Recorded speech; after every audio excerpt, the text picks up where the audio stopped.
Out to meteorologist Courteney Jacobozzi as we're starting to work on that weekend forecast and some weather changes that have kind of happened now. The timing of our rain shifting to Saturday night. That's right. Yeah. If you have any Saturday evening plans, you may want to start thinking about some backup indoor plans just in case, especially if you live from Tampa and areas north. And then, yes, the rain and storms continues into Sunday. So some new timing on our weather impact alerts. Saturday starting at 8, going through Sunday at 3.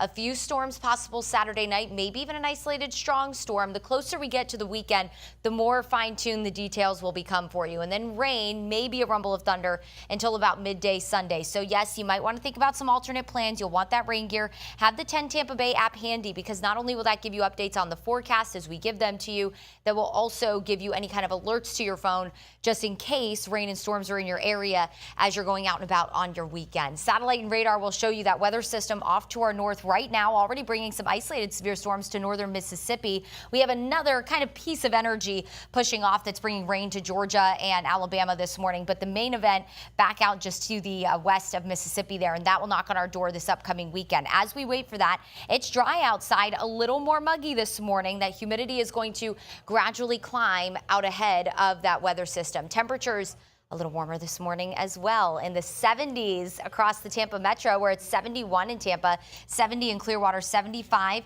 in St. Pete, 60s in Lynn, 66 in Lakeland, 67 in Sebring, 62 in Wauchula, 70 down in Sarasota, 63 in Crystal River. Here's the dew points, back closer to 70 as well, especially closer to the water, so not quite as comfortable out there. And with some extra moisture in play, we do have some fog developing down in Highlands County, down to a quarter mile of visibility in Sebring, so just a heads up if you're heading out the door there this morning, give yourself a little extra time. Highs today, mid to upper 80s closer to the coast, low 90s inland, hot, a little more humid today.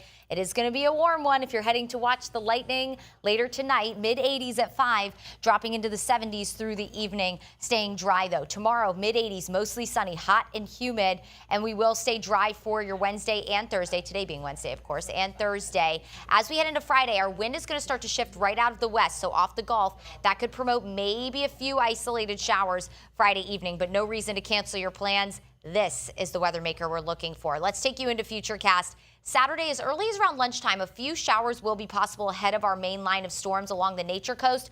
But again, it looks like after about 7 or 8 o'clock is when the rain and storms move in, mainly from Tampa north. This low is moving a little closer to us, so that's going to add that extra lift to warrant for maybe an isolated strong to severe storm with gusty wind. Of course, we're watching for some heavy rain that will continue overnight across the Tampa Bay area. And then rain and storms look likely from Tampa and areas south through the first half of the day Sunday before we dry out the back half of the day Sunday. So now that front's slowing down as it moves south of I-4, best rain totals will be south of I-4. We're generally looking about a quarter to a half an inch. Light chop on the bay, sees at about a foot today.